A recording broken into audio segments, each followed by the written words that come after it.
नौहा करना और मातम करना, किसी के मर जाने पर मातम करना, रोना, ये मेरी उम्मत नहीं छोड़ेगी। आज भी देख लीजिए, किसी का जवान बेटा मर जाए, छोटा बच्चा मर जाए, माएँ खिलौने निकाल लाती हैं, ओढ़नी इधर गई, कपड़ा इधर गया, सर सीना पीट रही हैं, करीबान चाक कर बेटा चला गया, ये खिलौने से कौन खेलेगा, रोती हैं, चीखती हैं, चिल्लाती हैं, गरीबान चाक करती हैं, बाल नोचती हैं। वह नया हतू, मेरी उम्मत नौहा और मातम करना भी नहीं छोड़ेगी, जबकि यह हराम है इस्लाम के अंदर। एक सहाबी अल्लाह के नबी के पास आए और आकर कहा कि अल्लाह के रसूल, बहुत तंगदस्ती है, बहुत गरीबी है, कुछ नहीं है मेरे पास, मैं कोई काम करना चाहता हूं, कोई काम बता दीजिए मुझे, मैं करूं। घर में बिल्कुल गरीबी की वजह से बहुत बुरे हालात हमारे गुजर रहे हैं। तो अल्लाह के नबी जनाब मोहम्मद रसूलुल्लाह सल्लल्लाहु अलैहि वसल्लम ने उनसे पूछा, क्या तुम्हारा निकाह हो गया है? अब गौर से सुनिए, अल्लाह के रसूल पूछते हैं क्या तुम्हारी शादी हो गई, क्या तुम्हारा निकाह हो गया? तो वो सहाबी कहने लगे, नहीं अल्लाह के रसूल, मेरा निकाह नहीं हुआ, मेरी शादी नहीं हुई। तो आपने उससे कहा कि तेरे घर में बरकत आए, तो कैसे आए? तेरी तो शादी नहीं हुई है, तुम गरीबी की शिकायत लेके मेरे पास आए हो, जाओ निकाह कर लो, शादी कर लो। कहा कि अल्लाह के रसूल, शादी करने से घर में बरकत हो जाएगी? कहा हाँ, जाओ। वो सहाबी गए और उन्होंने निकाह कर लिया।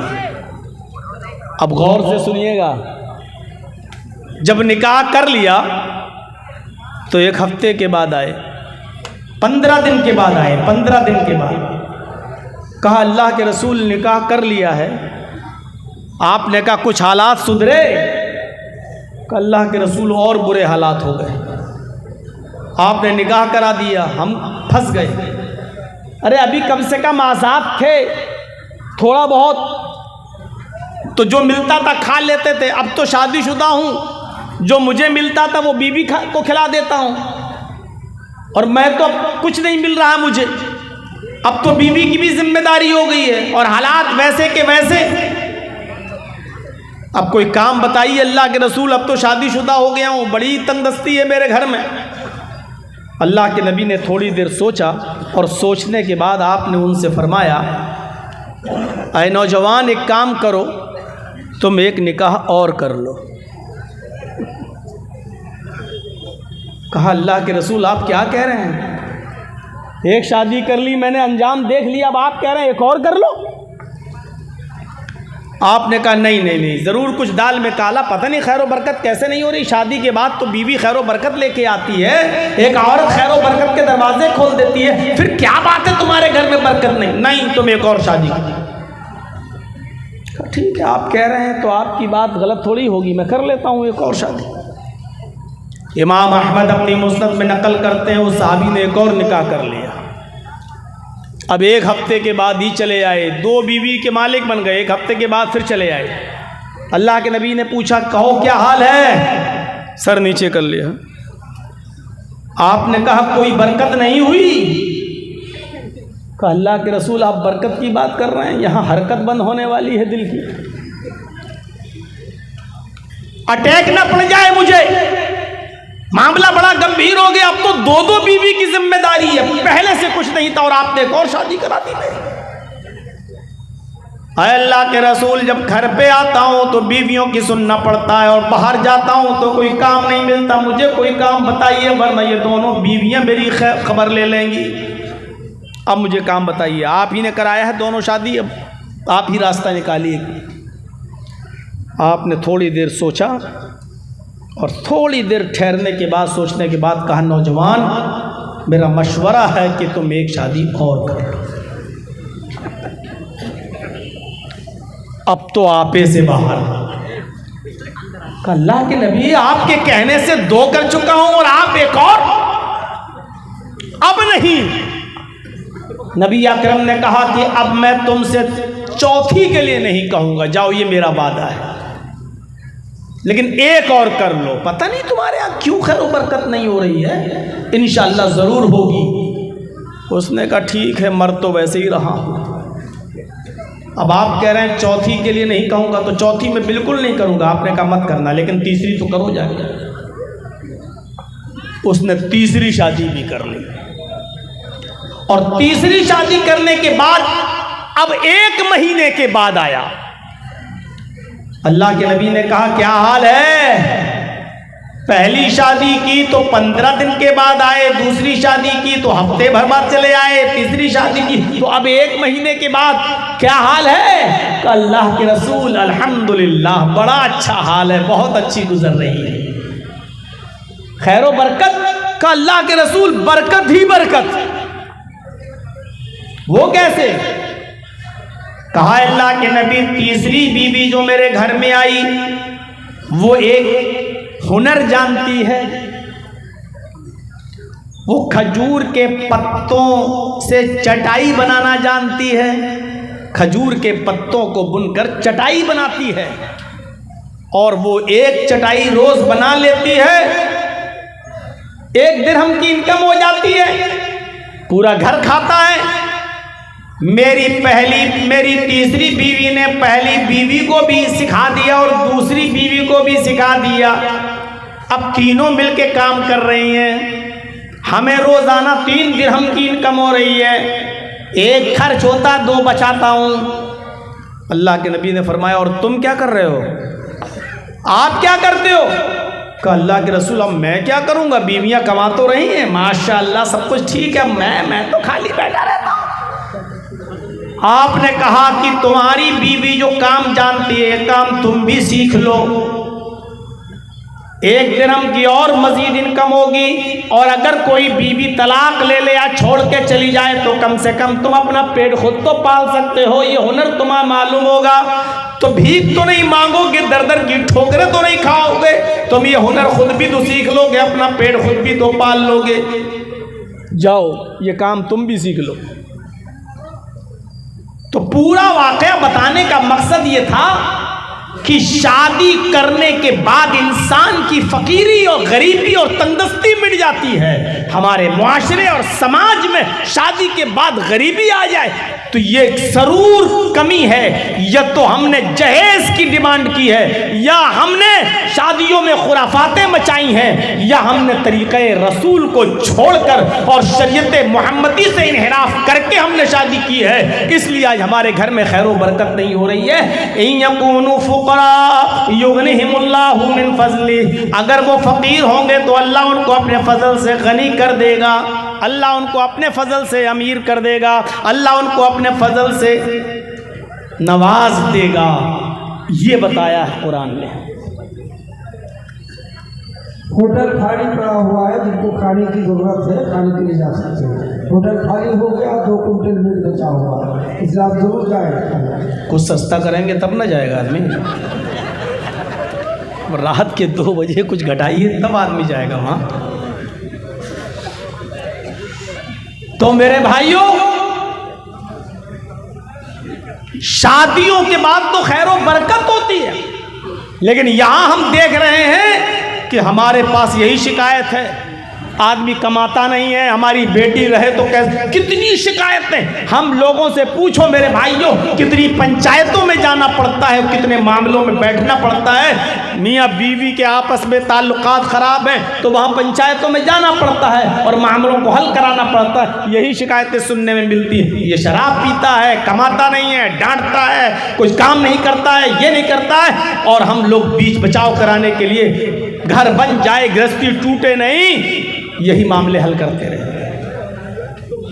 तो शादी की अहमियत बहुत ज़्यादा है, निकाह की अहमियत बहुत ज़्यादा है, इसलिए कोशिश ये करनी चाहिए कि समाज और सोसाइटी के अंदर कोई शख्स बेनिकाह वाला ना रह जाए।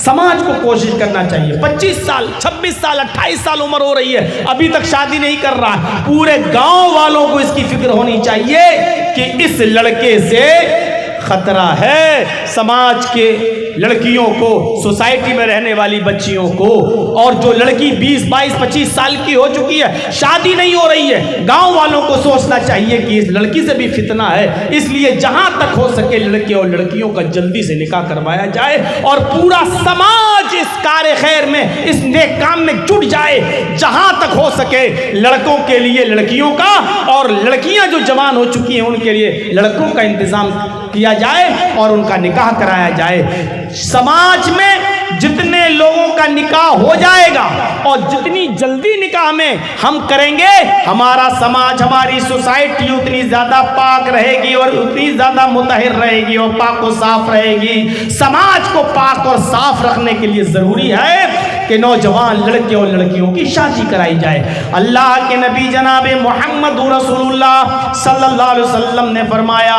नौजवानों को क्या हुक्म दिया, शादी का मकसद क्या है?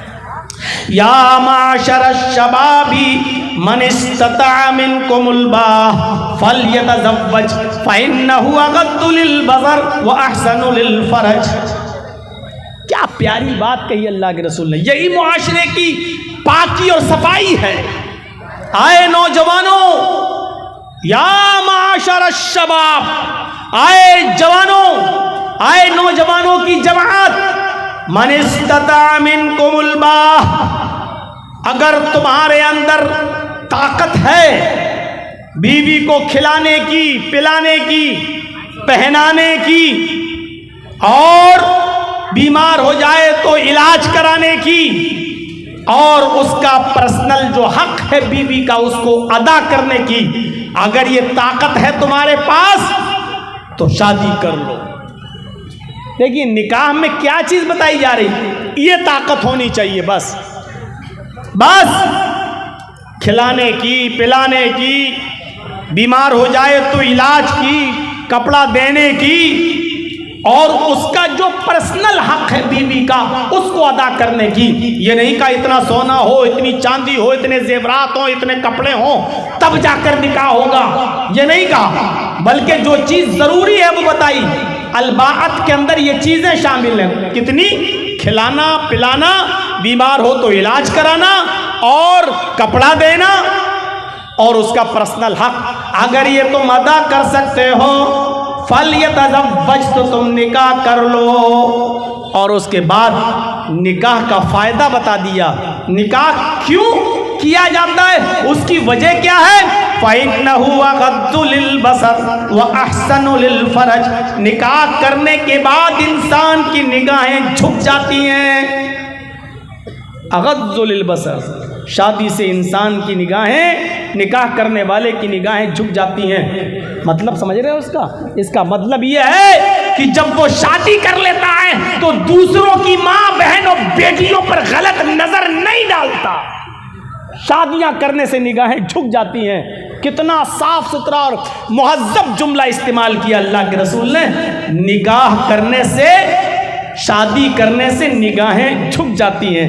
निगाह झुकने का मतलब यह है कि कौम और समाज के अंदर जो लड़कियां, जो माएँ, बहनें, बेटियां हैं, उनकी तरफ वो ताक झांक नहीं करता।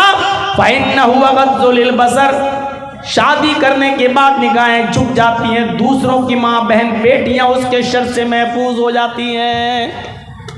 और दूसरा फायदा, वह अहसनु लिलफरज, और शादी करने के बाद निकाह करने वाले की शर्मगाह की हिफाजत भी होती है। यानी फिर वो गलत जगह पर मुंह नहीं मारता फिरता है। शादी के बाद ये पाकीज़ा रिश्ता उसके साथ हो जाता है। मेरे साथियों, गौर कीजिए निकाह पर कितना उभारा है।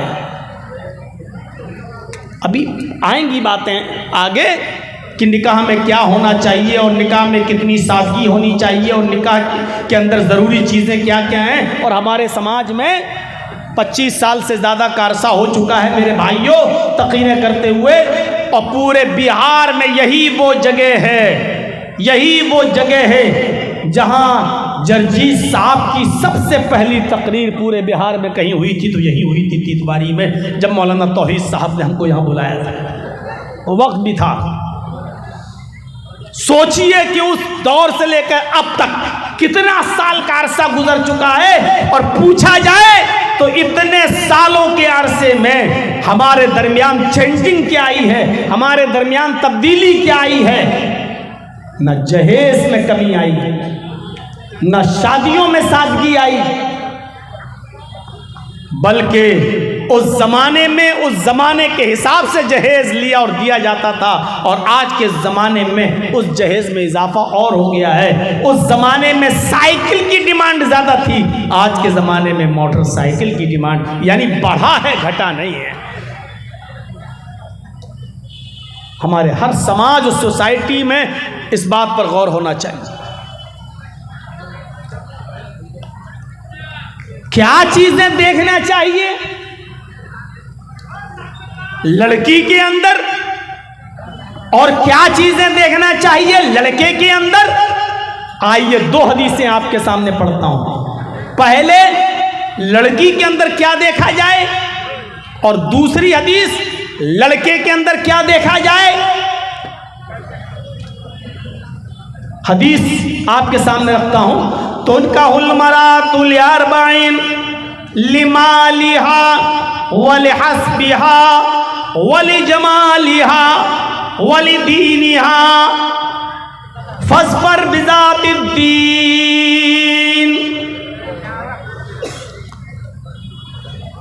आमतौर पर लड़कियों के अंदर ये चार चीजें देखी जाती हैं जिनको देखकर लोग शादियां करते हैं। तो उनका हुलमरातुल अरबाइन लिमालिहा, माल देखकर शादी करते हैं लोग, क्या मिलेगा।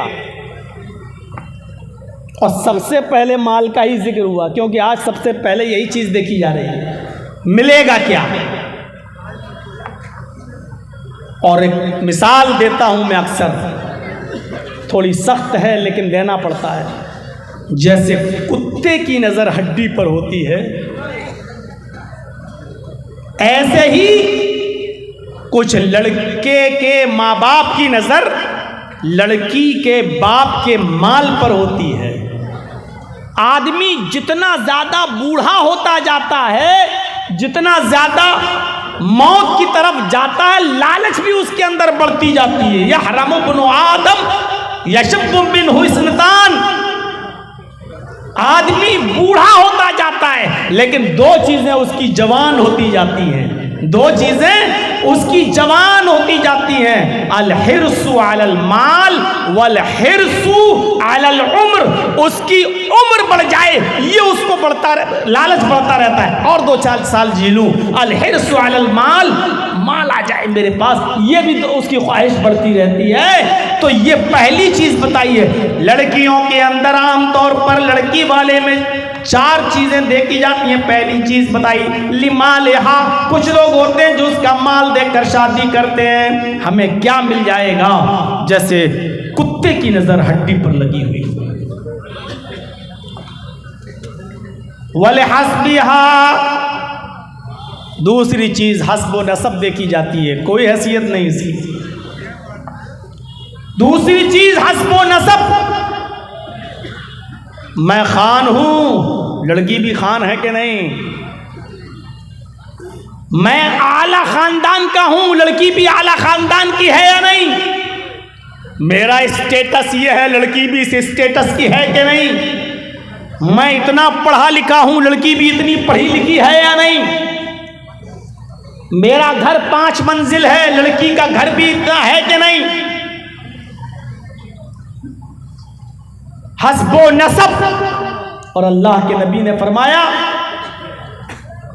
अला कुल्लु शैइन मिन अमरिल जाहिलियती तहता कदमैया मौजून। खुतबे हज्जतुल विदा में आपने फरमाया था, जमाने जाहिलियत की सारी चीजों को मैंने अपने पैरों से रौंद डाला, अपने पैरों से कुचल डाला। अब जमाने जाहिलियत की कोई भी चीज अब राइज नहीं की जाएगी।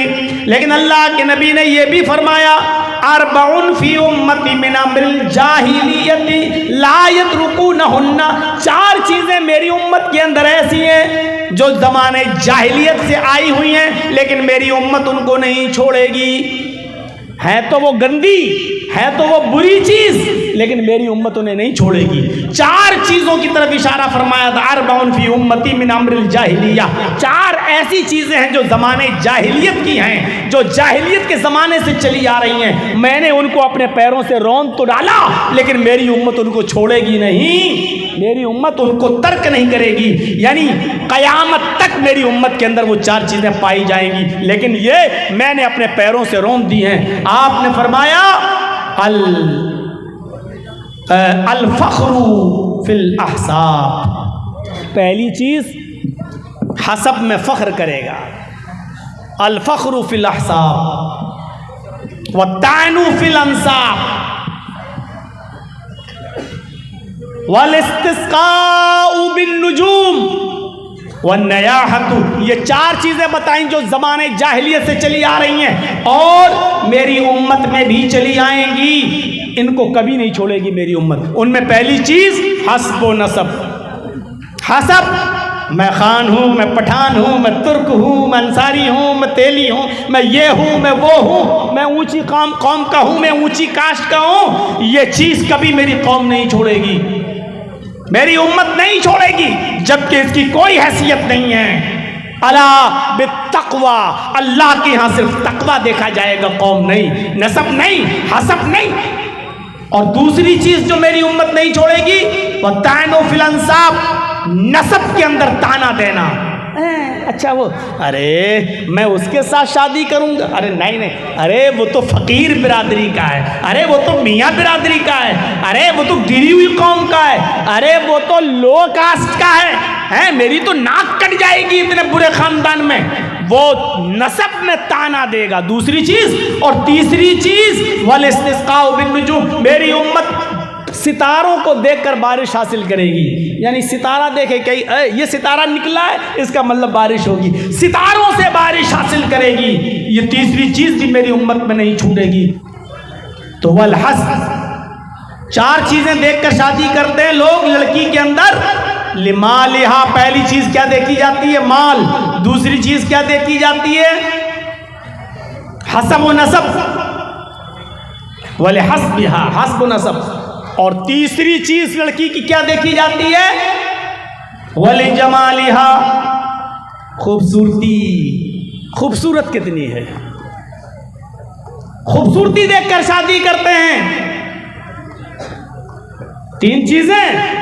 और चौथी चीज की तरफ अल्लाह के नबी इशारा कर रहे हैं, वली दीनिहा, दीनदारी देखकर भी शादी की जाती है।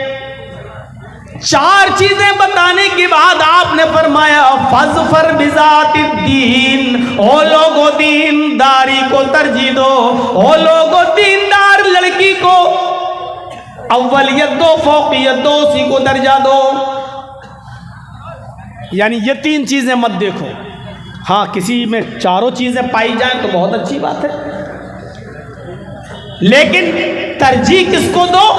ये नहीं कहा कि खूबसूरती मत देखो, ये नहीं कहा कि हस्ब नसब न, ठीक है देखो, लेकिन अगर किसी के अंदर हस्ब नसब नहीं है, अगर किसी के अंदर है आप खूबसूरती नहीं है, अगर किसी के अंदर लिमाल क्या क्या कहा, माल और दौलत नहीं है, देने की ताकत नहीं है, लेकिन अगर कोई लड़की दीनदार है तो फिर 3 चीजें मत देखो, दीनदारी देखो और दीनदारी को मायार बनाओ। और इसी दीनदारी को देखकर अपने बेटे का निकाह उस बेटी के साथ, उस लड़की के साथ कर दो। लड़की के अंदर दीनदारी देखो।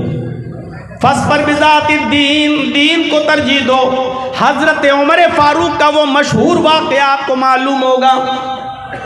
हजरत उमर फारूक रात की तारीकी में गश्त कर रहे हैं, रात के अंधेरे में निकल कर जा रहे हैं, देखते हैं कि किसके घर में चूल्हा जला, किसके घर में चूल्हा नहीं जला।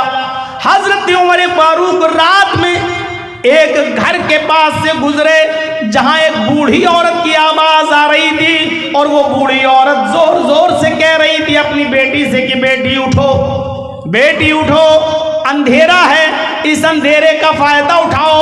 हम लोग दूध का बिजनेस करते हैं, दूध बेचते हैं, इसलिए दूध में पानी मिला दो, बेटी उठो दूध में पानी मिला दो। वो बेटी उठती है और जोर से अपनी माँ से कह रही है कि माँ, मैं दूध में पानी नहीं मिलाऊंगी। हजरत उमर ने मुनादी की है, उमर फारूक का ऐलान हुआ है, अमीरुल मोमिनीन ने ऐलान जारी करवाया है, अगर दूध में पानी मिला हुआ किसी के यहाँ मिलता है तो ऐसे शख्स को कड़ी से कड़ी सजा दी जाएगी। माँ कहती है बेटी, उमर थोड़ी देख रहे हैं, इस रात के अंधेरे में उमर को क्या पता, तो दूध में पानी मिला, मुझे तेरी शादी कराना है, तेरे लिए अच्छा लड़का देखना है, हमारे पास गरीबी और गुर्बत की वजह से हम तेरे हाथ पीले नहीं कर पा रहे हैं, मुझे तेरा रिश्ता भी तो करना है, इसलिए इस काम के अलावा कोई और काम भी तो नहीं है हमारे पास। बेटी तुम दूध में पानी मिलाओ, उमर थोड़ी देख रहा है, उमर को क्या पता कि हमने दूध में पानी मिलाया है, जाओ, मैं कह रही हूं तुम दूध में पानी मिलाओ। बेटी चीख कर कहती है माँ, उमर नहीं देख रहा है तो क्या हुआ, उमर का रब तो देख रहा है, हम उमर के सवाल जवाब से तो बच जाएंगे, लेकिन कयामत के दिन अल्लाह के सवाल और जवाब से कैसे बचेंगे। माँ मैं दूध में पानी नहीं मिलाऊंगी, उमर नहीं देख रहा तो क्या हुआ, उमर का रब तो देख रहा है। हजरत उमर फारूक के कान में ये आवाज़ जाती है माँ और बेटी की। हजरत उमर ने अपने कासिद से कहा, अपने साथी से कहा, इस मकान का नंबर नोट कर लो, ये मकान नंबर नोट कर लो, और सुबह जब दरबार खिलाफत में बैठे हजरत उमर, सुबह जब दरबार खिलाफत में बैठे हजरत उमर, तो उन दोनों को बुलवाया, कासिद के जरिए जाओ और माँ बेटी दोनों को बुला कर लाओ। कासिद आता है, माँ और बेटी दोनों से कहता है कि तुम दोनों को हजरत उमर ऑफिस में बुला रहे हैं, दरबार में बुला रहे हैं। माँ और बेटी दोनों आते हैं। हजरत उमर ने पूछा माँ से, बुढ़िया से, कल तुम दूध में पानी मिलाने की बात कर रही थी, क्या हुआ? बुढ़िया समझ गई कि हजरत उमर को पता चल गया, अब मुझे सजा दी जाएगी। बुढ़िया सफाई पेश करने लगी, अमीरुल मोमिनीन, हाँ मैंने दूध में पानी मिलाने के लिए कहा था, लेकिन मेरी बेटी ने दूध में पानी नहीं मिलाया। हजरत उमर ने कहा मैं ये भी जानता हूं कि तेरी बेटी ने दूध में पानी नहीं मिलाया, मैं जानता हूं, इसलिए तो तुम दोनों को मैंने यहां बुलाया है। बताओ इस लड़की का कहीं रिश्ता हुआ, इस लड़की की कहीं शादी हुई? कहा नहीं अमीरुल मोमिनीन, मुझ जैसे गरीब लोगों को रिश्ता कहां मिलता है, गरीबी ने मजबूर कर दिया, इसलिए अभी इस लड़की का रिश्ता नहीं कर पाई, मैं कर दूंगी जल्दी। हजरत उमर फारूक ने कहा कि तुम्हें रिश्ता देखने की जरूरत नहीं है, मेरा बेटा खाली है और मैं अपने बेटे के लिए तुम्हारी बेटी का हाथ मांग रहा हूं, इसलिए नहीं कि तुम गरीब हो, बल्कि सिर्फ इसलिए कि तेरी बेटी से शादी अपने बेटे के साथ मैं इसलिए कर रहा हूं क्योंकि तेरी बेटी दीनदार है, ये उमर से नहीं उमर के रब से डरती है, ये उमर से नहीं उमर के रब से डरती है, और मैं यही चाहता हूं कि लोग उमर से नहीं उमर के रब से डरने वाले बन जाएं। तेरी बेटी को उमर का खौफ नहीं है, उमर के रब का खौफ है, इसलिए मेरी बहू बनने के लायक है, मेरे बेटे की बीवी बनने के लायक है, मैंने अपने बेटे के लिए तेरी बेटी को पसंद किया है। कहने लगी मजाक मत करो अमीरुल मोमिनीन। हजरत उमर ने कहा नहीं मैं मजाक नहीं कर रहा हूँ, मुझे दीनदार लड़की की ज़रूरत है, जो दीनदारी मैंने तुम्हारी बेटी के अंदर देखी है। हजरत उमर ने अपने बेटे का निकाह उस लड़की के साथ कर दिया। गौर कीजिए, ना हस्बो नसब देखा, ना माल देखा, ना हुस्नो जमाल देखा, खूबसूरती देखी, कुछ नहीं देखा, सिर्फ ये देखा कि वो लड़की उमर से नहीं उमर के रब से डरती है, दीनदार है, अल्लाह वाली है, नेक है। हजरत उमर ने अपने बेटे का निकाह उस लड़की के साथ कर दिया। अंदाजा लगा सकते हैं आप खैर और बरकत आए कहां से आज हमारे घरों में। हमने दीनदारी को मायार बनाना छोड़ दिया है। ये तो लड़के वालों को हुक्म है कि लड़की के अंदर दीनदारी देखो। अब एक हदीस में आपके सामने पढ़ने जा रहा हूं जिसमें अल्लाह के नबी सल्लल्लाहु अलैहि वसल्लम लड़कियों वालों से कह रहे हैं, आए लड़कियों वालों, तुम्हारे पास जब कोई दीनदार लड़के का पैगाम आए तो उस पैगाम को तुम रायगा और बेकार न जाने देना। तुम्हें भी दीनदार लड़के के साथ अपनी बेटी का निकाह करना है। इज़ा खतब इलैकुम मन तरज़ौना दीनहु व खुलुकहु, इज़ा खतब इलैकुम मन तरज़ौना दीनहु व खुलुकहु फज़व्विजूहु इल्ला तफ़अलूहु तकुन फितनतुन फिल अर्ज़ि व फ़सादुन अरीज़। ये है वो हदीस। अल्लाह के नबी जनाब मोहम्मद रसूलुल्लाह सल्लल्लाहु अलैहि वसल्लम ने लड़कियों के माँ बाप से फरमाया, लड़कियों के माँ बाप को हुक्म दिया, आए लड़कियों वालों, आए लड़कियों के वली, आए लड़कियों के सरपरस्तों, आए लड़कियों के माँ बाप, जब तुम्हारे पास तुम्हारी बेटी के लिए, तुम्हारी बेटी से रिश्ते के लिए किसी लड़के का पैगाम तुम्हारे घर पे आए और वो लड़का दीनदार हो और वो लड़का बाखलाक हो, हैं बाखलाक हो, तरज़ौना दीनहु व खुलुकहु, उस लड़के का दीन और उसका अखलाक तुम्हें पसंद आ जाए, यानी उस लड़के की दीनदारी में तुम्हें कोई शिकायत नजर ना आए, उस लड़के के नेक होने में और बाखलाक होने में तुम्हें कोई कमी नजर ना आए, तो आए लड़कियों वालों, अपनी बेटी का निकाह उस लड़के के साथ कर दो। उसका पैगाम अपने घर से खाली मत जाने देना, उस लड़के का पैगाम अपने घर से खाली मत लौटाना, उसके इरादे को मत तोड़ना, उसके पैगाम को मत लौटाना। हस्बो नसब देखते हुए, अपनी स्टैंडर्ड देखते हुए उस दीनदार लड़के के साथ अपनी बेटी का रिश्ता ठुकरा मत देना, अपनी बेटी का निकाह उस लड़के के साथ कर देना। फज़व्विजूहु, अपनी बेटी का निकाह उसके साथ कर देना। और फिर वार्निंग दी, केयरफुल किया, इल्ला तफ़अलूहु तकुन फितनतुन फिल अर्ज़ व फ़सादुन अरीज़। आए लड़कियों के माँ बाप, आए लड़कियों वालों, अगर उस लड़के का पैगाम तुम्हारे घर से खाली चला गया, अगर तुमने अपनी बेटी का निकाह उस दीनदार लड़के से नहीं किया, तो जमीन के ऊपर फितना फैल जाएगा। तकुन फितनतुन फिल अर्ज़, जमीन पर फितना फैलेगा, वो फसादुन अरीज़, और लंबा चौड़ा फसाद बर्पा हो जाएगा। यानी दीनदार लड़के तुम्हें नहीं मिलेंगे तो बदकिरदार बदकमाश लड़कों से जब तुम अपनी लड़कियों का निकाह करोगे तो जमीन में फितने देखोगे, तलाक के फितने और फसाद तुम जमीन के ऊपर देखोगे। इसलिए दीनदार लड़के का पैगाम अगर तुम्हारी बेटी के साथ तुम्हारे घर पे आ जाए तो तुम्हें उसको नाउम्मीद नहीं लौटाना है, उसको हर हाल में तुम्हें अपनी बेटी का निकाह उस लड़के के साथ कर देना है। लीजिए साहब, कितना जबरदस्त हुक्म है लड़कियों वालों को। अब साहब कहोगे हाँ लड़का तो नेक है, नमाजी है, ताज्जुद गुजार है, बहुत अच्छा है, अखलाक भी अच्छा है, लेकिन मेरे स्टेटस का नहीं है। मेरी लड़की इतनी पढ़ी लिखी, उस आदमी के साथ निकाह करेंगे? इसके साथ गरीब है, हम इसके साथ निकाह नहीं कर सकते।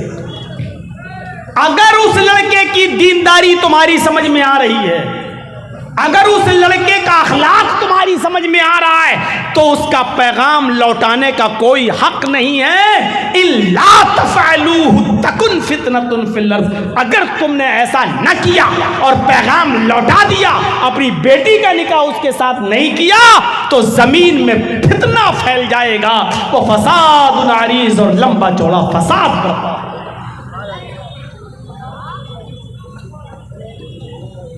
हर मुसलमान को गौर करना चाहिए, यहां जो बैठे हैं सबको, और जहां तक मेरी आवाज जाए, क्या हम तो चाहते हैं कि जहेज न दें मेरी बेटी, लेकिन बेटी वाला क्या ये भी चाहता है कि दीनदार लड़का मिल जाए हमें? अच्छा लड़का मिले, शरीफ लड़का मिले। क्या आज हमारी सोसाइटी में ये हो रहा है? और नहीं हो रहा है तो ये कब होगा? एक लंबा अरसा गुजर चुका है मेरे भाइयों, तकरीरें और जलसे और जुलूस, रोजाना इश्तिहार देख लो, रोजाना पंफलेट देख लो, रोजाना इजलास देख लो, लेकिन सुधार कितना है ये हर इंसान अपने गरीबान में मुंह डालकर देखे और झांके। शादियों के नाम पर कितना खर्चा, निकाह के नाम पर कितना खर्चा, बारात के नाम पर कितने आदमियों की शिरकत। इन्ना आज़मन निकाही बरकतन आइसरुहा मऊनतन।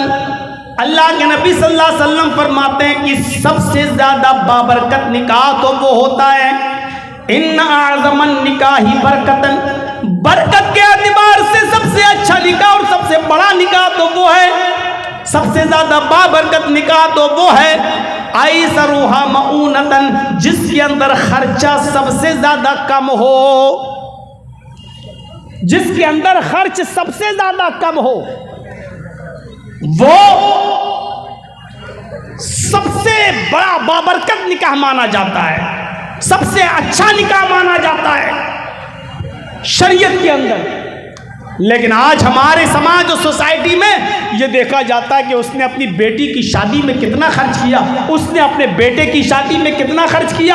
आज खर्च से मायार देखा जाता है कि किसकी शादी अच्छी हुई, किसकी बुरी। अल्लाह के रसूल ने अच्छी और बुरी शादी, बाबरकत और गैर बरकती शादी की निशानदेही बता दी है। आपने फरमाया इन्ना आज़मन निकाही बरकतन ऐसरुहा मऊनतन, बरकत के एतबार से सबसे अच्छा निकाह वो है, सबसे बड़ा निकाह वो है, सबसे बाबरकत निकाह वो है जिसके अंदर खर्चा सबसे ज्यादा कम हो। यानी जिस शादी में खर्चा जितना कम होगा वो उतना ही बाबरकत निकाह होगा। इसका उल्टा मफहूम अगर आप निकालेंगे तो इसका उल्टा मफहूम ये निकलेगा, जिस निकाह में खर्चा जितना ज्यादा होगा वो बरकत के एतबार से उतना ही खाली होगा।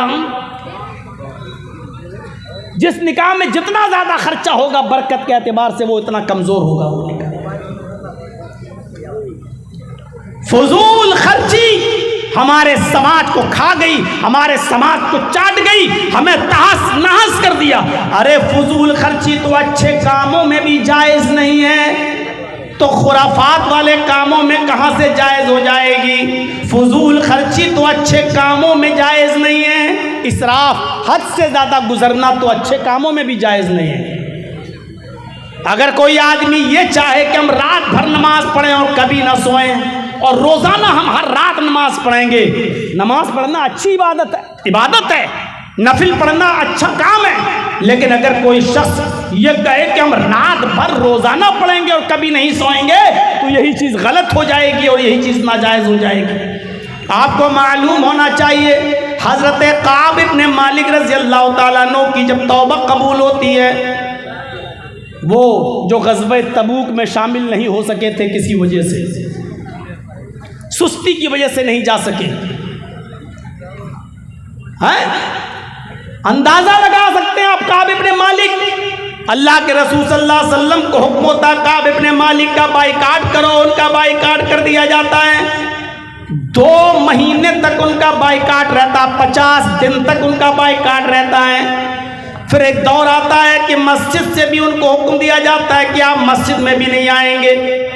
लोगों को हुक्म दिया जाता है कि कोई भी आदमी सलाम का जवाब नहीं देगा, काब इब्न मालिक से मुसाफा नहीं करेगा, हाथ नहीं मिलाएगा। काब इब्न मालिक के ऊपर क्या गुजर रही थी।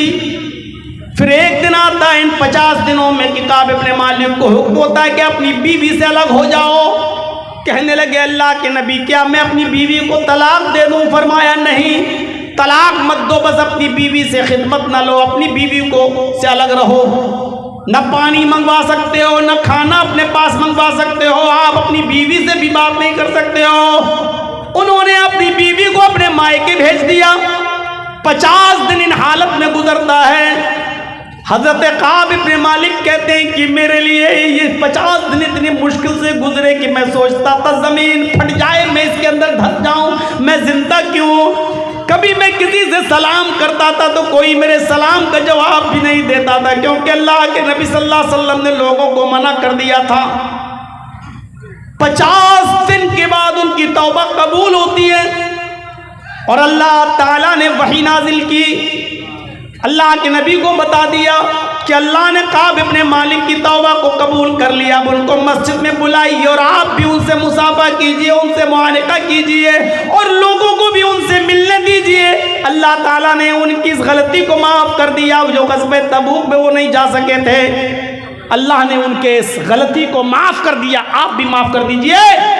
एक कासिद आता है और काब इब्ने मालिक से कहता है, काब अल्लाह के नबी ने आपको बुलाया है, मस्जिद के अंदर मौजूद है, नबी अकरम ने आपको बुलाया है, अल्लाह ताला ने आपकी तौबा को कबूल कर लिया। हजरत काब कहते हैं कि उससे बड़ा खुशी का दिन मेरे लिए कोई दिन नहीं था। दौड़ते हुए मस्जिद के अंदर आए, अल्लाह के नबी जनाब मोहम्मद रसूलुल्लाह से मुसाफा किया, आपसे मुआनका किया, आपके गले लग गए, मारे खुशी में कहने लगे, अय अल्लाह के नबी आज मैं इतना खुश हूँ कि दिल करता है कि अपना सारा का सारा माल सदका कर दूं। सदका करना कितनी बड़ी इबादत है, सदका करना कितना अच्छा काम है, सदका करना कितना अच्छा काम है। लेकिन अल्लाह के नबी सल्लल्लाहु अलैहि वसल्लम ने फरमाया, अम्सिक अलैका बाज़ मालिक, आए काब इब्ने मालिक तुम अपना सारा का सारा माल सदका नहीं कर सकते हो, सारा का सारा माल अल्लाह की राह में खैरात नहीं कर सकते हो। अपने पास कुछ माल रोक लो ताकि तुम दूसरों के सामने हाथ ना फैलाते फिरो, तुम दूसरों के सामने भीख ना मांगते फिरो। हजरत काब इब्ने मालिक कहते हैं, जब मेरी तौबा कबूल हुई तो मैंने अल्लाह के रसूल से कहा, आज मैं इतना खुश हूँ कि मैं अपना सारा का सारा माल अल्लाह की राह में सदका करना चाहता हूँ। सदका करना अच्छा काम, लेकिन अल्लाह के नबी ने यहां पर भी उनको रोक दिया और फरमाया कि सारा का सारा माल सदका नहीं कर सकते। यानी तुम फकीर बन जाओगे, मोहताज बन जाओगे। जब अच्छे काम में फजूल खर्ची जायज नहीं है, अच्छे काम के अंदर इसराफ जायज नहीं है, तो शादियों में, ब्याह के अंदर और दीगर नाजायज कामों के अंदर फजूल खर्ची करना कहाँ से जायज हो जाएगा। हम अपने मुआशरे पर नजर डालें, हम अपने समाज पर नजर डालें, हम अपनी सोसाइटी पर नजर डालें, हम बुरे कामों में फजूल खर्ची कर रहे हैं, जबकि इसराफ फजूल खर्ची तो अच्छे कामों में भी जायज नहीं। साद इब्ने अबी वक्कास का मामला सुना होगा और न सुना हो तो सुनिए। साद इब्ने अबी वक्कास की एक ही बेटी थी, साद इब्ने अबी वक्कास की एक ही बेटी थी, बीमार हो गए। अल्लाह के नबी उनकी आयादत के लिए उनके घर पहुंचे। जब अल्लाह के नबी साद इब्ने अबी वक्कास से उनके मिलने के लिए, आयादत के लिए उनके घर पहुंचे तो बड़े खुश हुए साद इब्ने अबी वक्कास और कहने लगे, अल्लाह के नबी सल्लल्लाहु अलैहि वसल्लम मेरी एक ही बेटी है और अल्लाह का शुक्र है कि अल्लाह ने मुझे बहुत माल से नवाजा है, अल्लाह ने मुझे बहुत दौलत से नवाजा है, मेरे पास किसी चीज़ की कमी नहीं है, इसलिए मैं अपना सारे के सारे माल की वसीयत करना चाहता हूँ। क्या मैं अपने सारे माल की वसीयत कर दूँ? अल्लाह के नबी सल्लल्लाहु अलैहि वसल्लम ने फरमाया, नहीं, आए साद, तुम्हारे लिए अपना सारा का सारा माल की वसीयत करना जायज़ नहीं है। तुम अपना सारा का सारा माल सदका और खैरात नहीं कर सकते हो, उसकी वसीयत नहीं कर सकते हो। हजरत साद इब्ने अबी वक्कास ने फरमाया, आए अल्लाह के नबी, 2/3 की, 2/3 की, 2/3 अपने माल का 3 हिस्सा कर लें और 2 हिस्से की वसीयत कर दूं। अल्लाह के नबी ने फरमाया, आए साद, तुम 2/3 की भी वसीयत नहीं कर सकते हो। कहा अल्लाह के नबी, फिर आधा माल, यानी हमारे पास जितना माल है आधा माल मैं सदका और खैरात कर दूं, आधे माल की मैं वसीयत कर दूं और आधा अल्लाह की राह में दे दूं। अल्लाह के नबी सल्लल्लाहु अलैहि वसल्लम फरमाते हैं, साद इब्ने अबी वक्कास, तुम आधे माल की भी वसीयत नहीं कर सकते हो, आधा भी नहीं, ऐसा करना भी तुम्हारे लिए जायज़ नहीं होगा। तब हजरत साद इब्ने अबी वक्कास ने फरमाया, अल्लाह के नबी, क्या 1/3 की, 1/3 की वसीयत कर दूं? यानी मेरे पास जो माल है 1/3 को अल्लाह की राह में सदका कर दूं और 2/3 जो है वो हमारे अहल वयाल में, बीवी बच्चों में ये तकसीम हो जाएगा। यानी 1/3 की तो हम वसीयत कर सकते हैं। अल्लाह के नबी ने फरमाया हाँ ऐसा 1/3 की 1/3 की वसीयत तुम कर सकते हो, लेकिन ये भी ज्यादा है। 1/3 की वसीयत तुम कर सकते हो, लेकिन ये भी ज्यादा है। मेरे भाइयों, यहां से अंदाजा लगाइए, सदका और खैरात करना एक अच्छा काम है, दीनी काम है। गरीबों और मिस्कीनों में देना ये अच्छा काम है, दीनी काम है। लेकिन अल्लाह के नबी हजरत साद को सारा का सारा माल सदका नहीं करने दे रहे हैं, 2/3 भी नहीं करने दे रहे हैं, आधा माल भी सदका नहीं करने दे रहे हैं। जब 1/3 की इजाजत मांगी कि 1/3 की मैं वसीयत कर देता हूं और 2/3 मेरे इंतकाल के बाद मेरे वरसा में तकसीम होगा, तब अल्लाह के नबी ने फरमाया हाँ ठीक है 1/3 की वसीयत कर सकते हो, ये तुम्हारे लिए जायज है, लेकिन ये भी ज्यादा है। अब हम और आप अंदाजा लगाएं, सदका और खैरात एक अच्छा काम है, लेकिन फजूल खर्ची उसमें भी इसराफ ज्यादा जायज नहीं है। जब नेक और अच्छे काम में इसराफ जायज नहीं है तो कहां जायज होगा। कुरान की एक आयत और देखिए, वअलल मौलूदी लहू रिज़्क़ुहुन्ना व किस्वतुहुन्ना बिल मारूफ। यहां अंदाजा लगाइएगा, एक मर्द है, उसने अपनी बीवी को तलाक दे दी। ज़रा गौर से सुनिएगा मसला। मैं जानता हूं कि अब रात के 12 बजे के बाद बैठना लोगों का मुश्किल हो गया है, लेकिन आप बैठे हैं और मैं हूं, इसलिए ये रात के 2:30 और 2:45 बजे तक ये बड़ी हिम्मत की बात है। थोड़ा सा टाइम मुझे और दीजिए, बड़ा एक ज़बरदस्त मसला बताने जा रहा हूं, गौर से सुनिएगा। एक मर्द है, उसने अपनी बीवी को तलाक दे दी, छोटा बच्चा है जो दूध पीता है। तलाक के बाद बीवी शौहर से अलग हो गई, बच्चा तो मर्द का माना जाता है, बेटा या बेटी जो भी है, बच्चा तो बाप का है, शरअन बाप का है। अब यहां क्या कहा जा रहा है, मां से क्या कहा जा रहा है, औरत से, कि तुम्हारी गोद में तुम्हारे शौहर का बच्चा है, लेकिन बाप ने, शौहर ने तलाक दे दी है। औरत चाहे तो उस बच्चे को अपने शौहर की गोद में डाल दे, ले तेरा बच्चा तू संभाल, मैं जा रही हूं, तूने तो मुझे तलाक दे दी, तेरा बच्चा मैं क्यों पालूं। जायज है, मां कह सकती है ये, क्योंकि बच्चा बाप का माना जाएगा। वो अलग बात है कि आजकल की अदालतें फैसला कर देती हैं और बच्चे से पूछती है बेटा तुम किसके पास रहना चाहते हो, बच्चे ने कह दिया माँ के पास, तो माँ के पास रखा जाता है, और बच्चे ने कह दिया बाप के पास, तो बाप के पास रखा जाता है। वो आज की अदालतों का मामला अलग है, लेकिन शरअन बच्चा बाप का है। अब बाप को हुक्म है कि तुमने अपनी बीवी को तलाक तो दे दी है, लेकिन बच्चा चूंकि छोटा है वो अपनी माँ का दूध पीता है, इसलिए बच्चा तो अपनी माँ का दूध ही पिएगा। यहाँ औरत को हुक्म है कि वो अपने बच्चे को दूध पिलाने से मना नहीं करेगी, अगरचे वो शौहर का है, लेकिन जब तक दूध पिएगा तब तक औरत उस बच्चे को दूध पिलाएगी, 2 साल दूध पिलाएगी। और बाप को हुक्म ये दिया जा रहा है कि जब तक वो बच्चा अपनी माँ का दूध पिएगा उस वक्त तक उसके खाने का, पीने का, पहनने का खर्चा पूरा का पूरा बाप उठाएगा, शौहर उठाएगा उसका। ये मतलब हिदायत का, वो अलल मौलूद लहू, जिसका वो बच्चा है उसी के जिम्मे है रिज़्क़ुहुन्ना व किस्वतुहुन्ना, उस औरत को खिलाना और पिलाना और पहनाना, यानी कपड़ा भी शौहर देगा और खाना पानी भी उसको वही शौहर देगा, जब तक वो औरत उसके बच्चे को दूध पिलाएगी।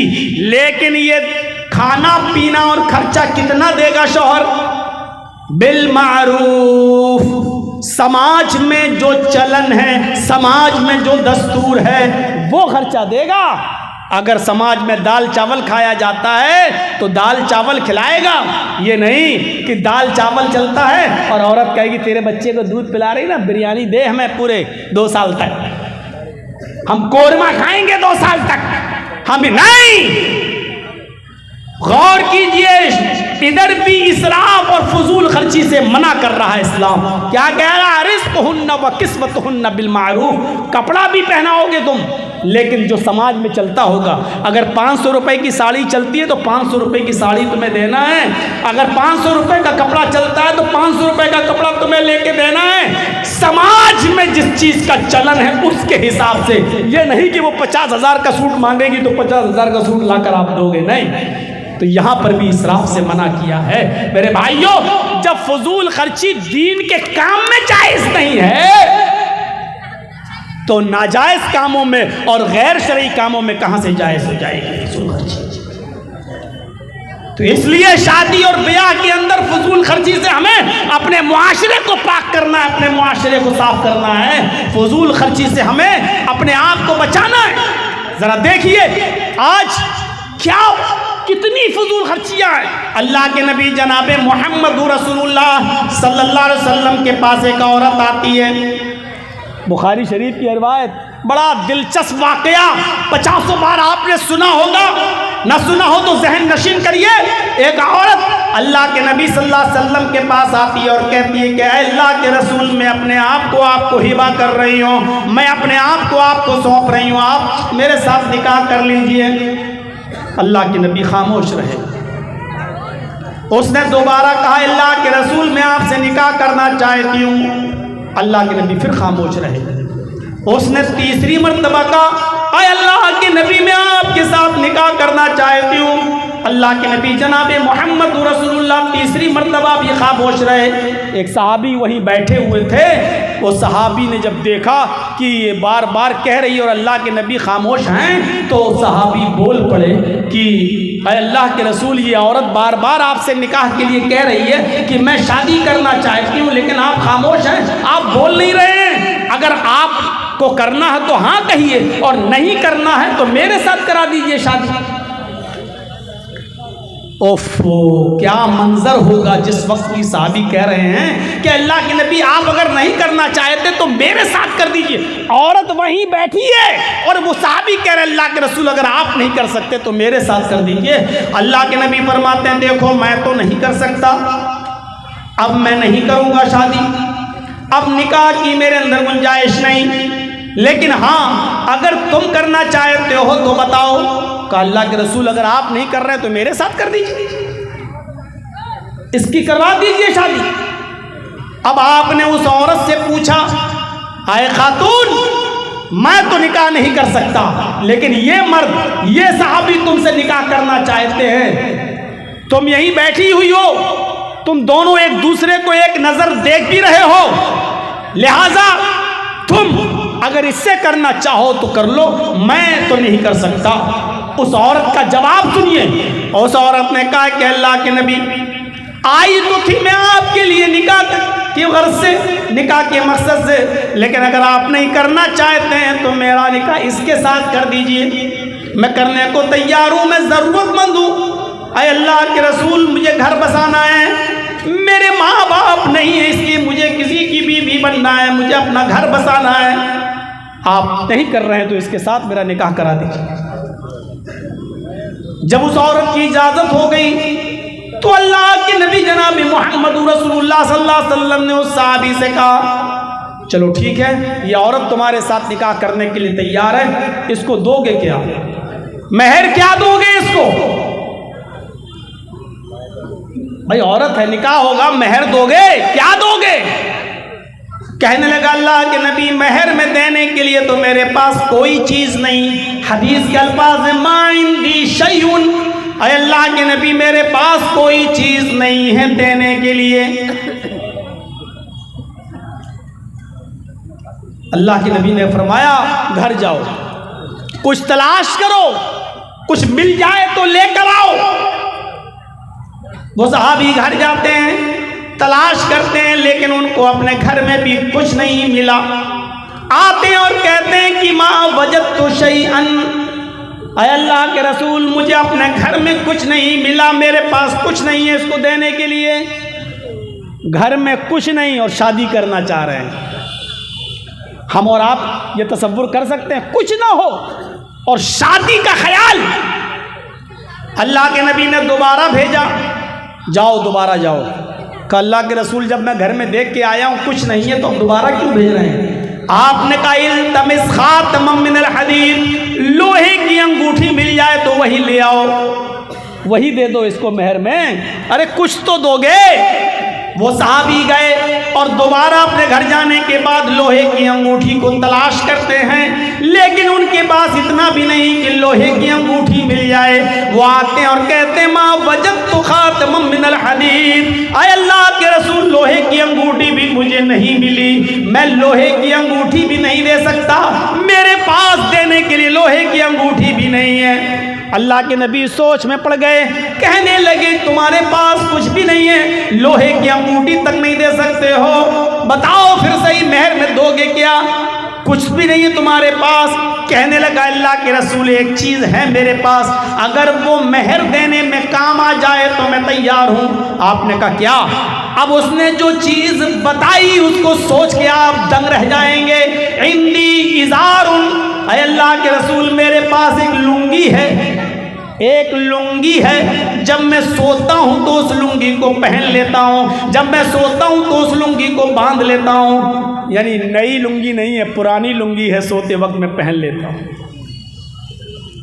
आपने कहा ठीक है वही लुंगी इसको दे दे, पुरानी।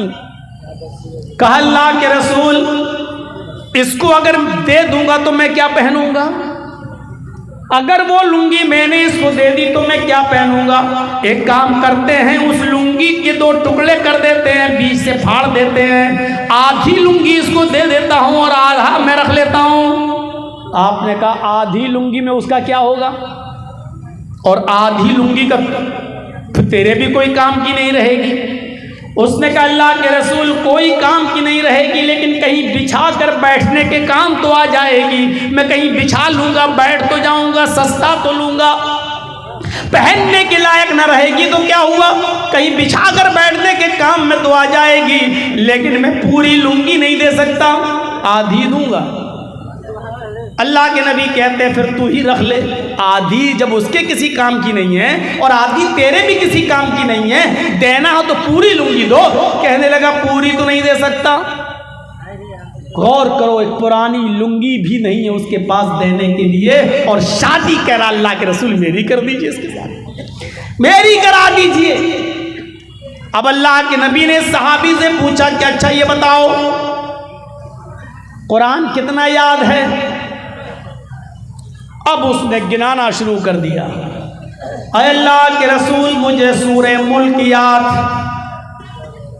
अय अल्लाह के नबी मुझे सूरे हाक्का याद, अय अल्लाह के नबी मुझे सूरे नबा याद, अय अल्लाह के नबी मुझे सूरे दहर याद, मुझे सूरे कयामा याद।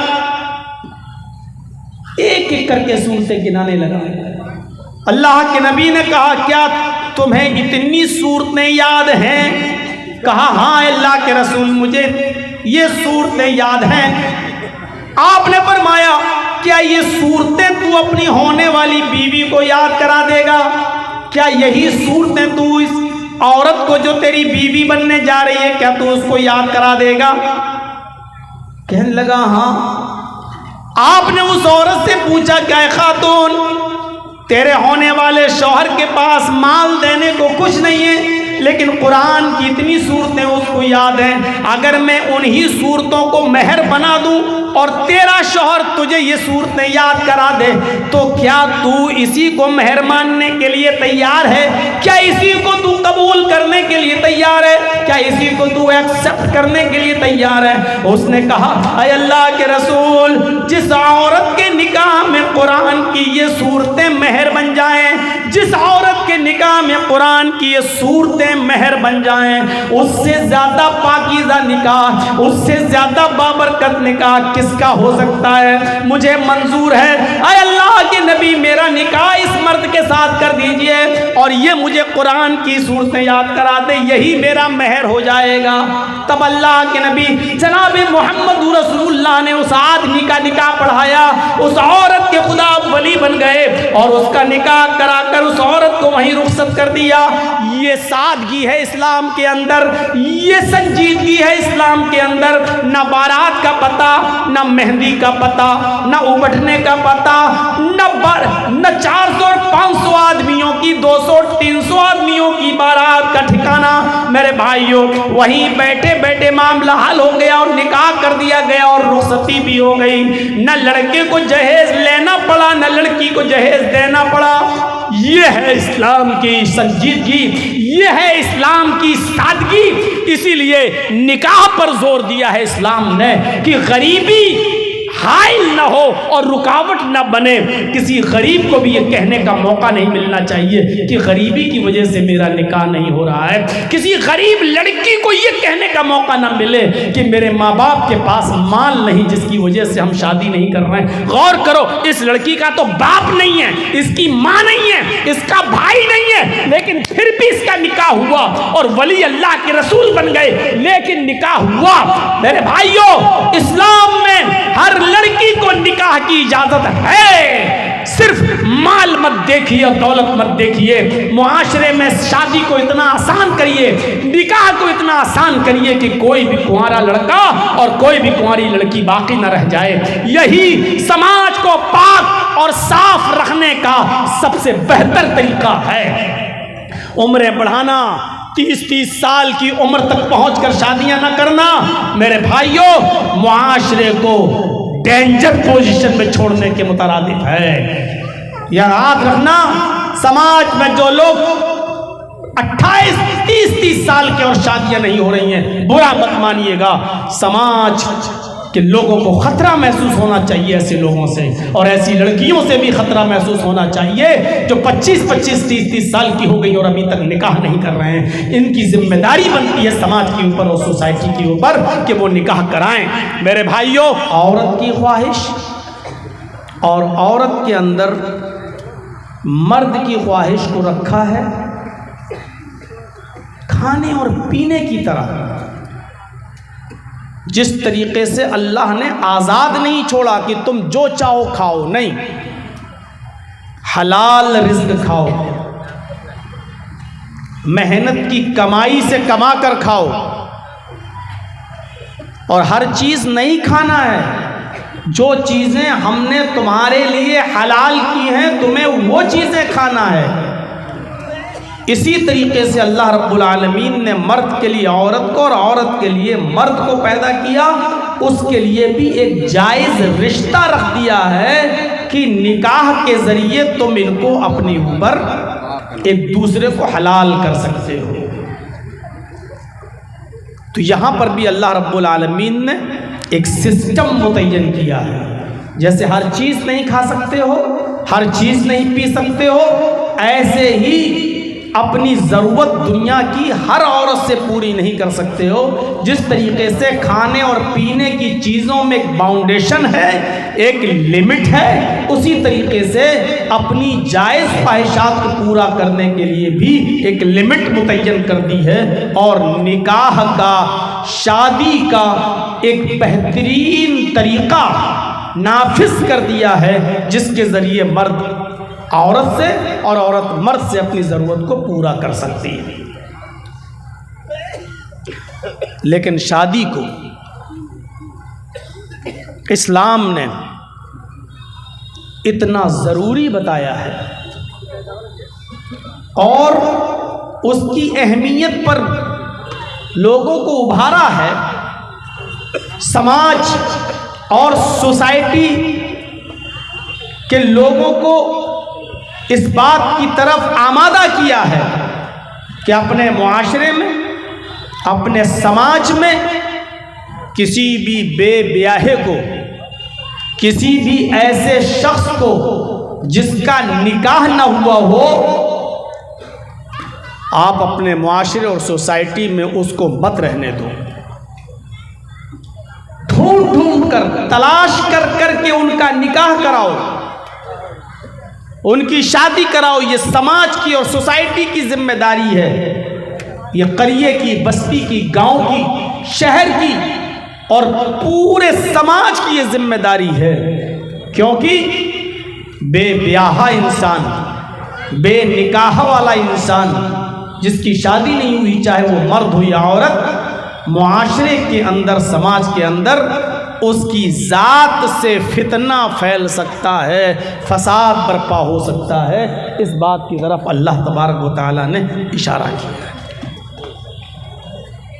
मैं वो आयत आपके सामने पढ़ना चाहता हूँ। उस आयत के अंदर हम ये देखें कि किस तरीके से अल्लाह रब्बुल आलमीन उभार रहा है समाज को और सोसाइटी को। वअन्किहुल अयामा मिनकुम वस्सालिहीन मिन इबादिकुम व इमाइकुम। आए समाज वालों, आए सोसाइटी वालों, आए मोहल्ले वालों, आए करिए वालों, आए गांव वालों, आए बस्ती वालों, तुम्हारे समाज में, तुम्हारे दरमियान, तुम्हारे बीच में जो भी बेनिकाह वाले लोग, चाहे वो लड़के हों या लड़की, मर्द हो या औरत, जिनकी शादियां नहीं हुई हैं, जिनके निकाह नहीं हुए हैं, जो बेनिकाहे हैं, तुम उनका निकाह करा दो। अल्लाह रब्बुल आलमीन ने यहाँ नौजवानों को हुक्म नहीं दिया कि तुम शादी कर लो। बस्ती वालों को, करिए वालों को, गांव वालों को, समाज वालों को, जिस मुआशरे में हम और आप रहते हैं, उस मुआशरे को, समाज को अल्लाह ने कहा कि तुम देखो कि तुम्हारी बस्ती में कौन गैर शादीशुदा है। जो बालिग हो चुके हैं, चाहे वो लड़का हो या लड़की, मर्द हो या औरत, अमीर हो या गरीब, जो भी गैर शादीशुदा हैं, तुम उनका निकाह करा दो, तुम उनकी शादियां करा दो। इससे अंदाज़ा लगाइए शादी की अहमियत देखिए कितनी ज़्यादा है। अल्लाह समाज को कितना पाकीज़ा बनाना चाहता है, कितना साफ सुथरा रखना चाहता है। ये तो हुक्म दिया है समाज को और सोसाइटी को, बस्ती को, गांव को, कि तुम उनका निकाह करवाओ। और एक और हुक्म, वस्सालिहीन मिन इबादिकुम व इमाइकुम, गुलामों में से और लौंडियों में से। अरब के अंदर गुलाम चलते थे। आज के ज़माने में गुलाम और लौंडी का दौर ख़त्म हो गया है। उस ज़माने में गुलाम और लौंडी चलते थे। बाज़ार लगता था बाकायदा, उस बाज़ार में लड़के बेचे जाते थे, लड़कियां बेची जाती थीं। उनको, जिस लड़के को हमने ख़रीद लिया, जिस आदमी को ख़रीद लिया, वो ज़िंदगी भर के लिए हमारा ग़ुलाम हो गया, क्योंकि हमने ख़रीद लिया है। जिस लड़की को ख़रीदा वो हमारी लौंडी हो गई, हमारी बांदी हो गई। उस ज़माने के अंदर ये आयत नाजिल हुई और अल्लाह ने उन ग़ुलामों और लौंडियों के बारे में भी फरमाया कि शादी की ज़रूरत तो सबको है, हर मर्द को है, हर औरत को है, एक दूसरे की ज़रूरत तो सबको है। तो समाज का सबसे कमज़ोर तबका जो है वो ग़ुलाम का तबका होता है, लौंडी का तबका होता है। अगर तुम्हारी नज़र उन ग़ुलामों पर पड़े और लौंडियों पर पड़े, जो समाज का सबसे कमज़ोर तबका है, तो इन ग़ुलामों में से, इन लौंडियों में से भी जो नेक लोग हों, जो साले लोग हों, तुम उनका भी निकाह करा दो, उनकी भी शादियां करा दो, यानी बगैर शादी के किसी को न रहने दो। अब बताओ शादियों में ग़ुलाम आदमी क्या खर्च करेगा? जर्जीत साहब तो खुद किसी की गुलामी कर रहे हैं, तो अपनी शादी में हम क्या खर्च कर पाएंगे? एक लड़की खुद किसी की लौंडी है, खादिमा है, उसका निकाह हो रहा है, तो उसके घर वाले क्या खर्च कर पाएंगे? वो तो खुद ही लौंडी है। अल्लाह फरमाता है कि उन गुलामों की भी और उन लौंडियों की भी शादी करा दो जो नेक हो, सालेह हो। और आगे बहुत ज़बरदस्त बात कही अल्लाह ने, यकूनू फुकरा, अगर ये फ़कीर होंगे, गरीब होंगे, तंगदस्त होंगे, मुफलिस होंगे, इनके पास खर्चा उठाने और पैसा खर्च करने की गुंजाइश नहीं होगी, तंगदस्त होंगे, तो इससे भी मत घबराओ। युगनिहिमुल्लाहु मिन फज़लिही, अल्लाह इनको अपने फजल से गनी कर देगा, अल्लाह इनको अपने फजल से अमीर बना देगा, मालदार कर देगा। यानी गरीबी की वजह से कोई शादी करने से रह जाए, ये सबसे बड़ा जुल्म होगा उस तबके पे। आज हम शादी इसीलिए तो नहीं करते हैं ना, अरे अपने पैरों पे खड़े हो जाएंगे तब करेंगे, जब हम कमाने लगेंगे तब करेंगे, जब हमारे हाथ में कुछ होगा तब हम करें। यही सोच तो आज हमारी हो गई है ना। यहां अल्लाह कह रहा है इन यकूनू फुकरा, निकाह तुम करा दो, ये मत सोचो कि ये फकीर हैं, ये गरीब हैं, ये तंगदस्त हैं, ये बदहाल है, ये अपनी बीवी को क्या खिलाएगा, जब इसकी शादी हो जाएगी तो उस लड़की को क्या खिलाएगा, क्या पिलाएगा, क्या पहनाएगा। इन यकूनू फुकरा, अगर ये फकीर होंगे, तंगदस्त होंगे, गरीब होंगे, युगनिहिमुल्लाहु मिन फज़ली, तो अल्लाह उनको अपने फजल से गनी कर देगा, अल्लाह उनको अपने फजल से अमीर बना देगा। शादी कराना तुम्हारा काम है, बस निकाह कराना समाज और सोसाइटी का काम है, उनको खिलाना और पिलाना ये अल्लाह रब्बुल आलमीन के जिम्मे है। ये मत सोचो कि ये होने वाली बीवी को क्या खिलाएगा।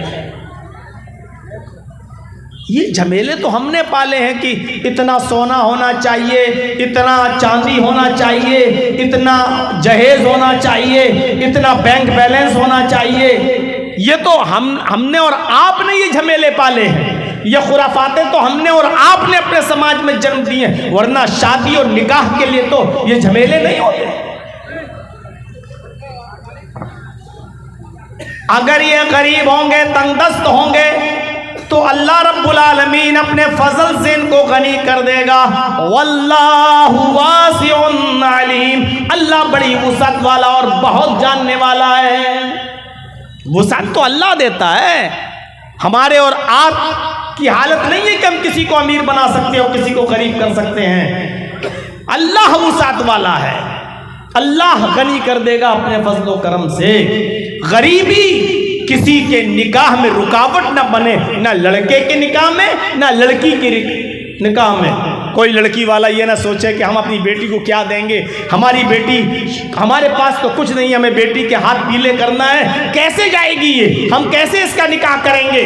ये गरीबी की वजह से समाज में कोई लड़की बैठी न रहे। आप अंदाजा लगा सकते हैं, कुरान की इस आयत ने सारे झमेले खत्म कर दिए, कितना ज्यादा निकाह पे उभारा है। इन चीजों पर गौर करो। सबसे पहले अल्लाह ने कहा कोई भी कुंवारा लड़का और कुंवारी लड़की बेनिकाह के नहीं रह जाएं। जैसे ही वो बालिग हो उनका निकाह करा दो। दूसरी बात कही, अगर गरीब तबका, समाज का गुलाम तबका, कमजोर तबका है, जिसके पास पैसे नहीं है, दौलत नहीं है, जो मजदूरी करता है, रोज कमाता है, रोज खाता है, इस वजह से अगर वो बैठा रह जाए और निकाह न करे कि हमारे पास कुछ नहीं, उन गुलामों के भी और उन लौंडियों के भी निकाह करा दो।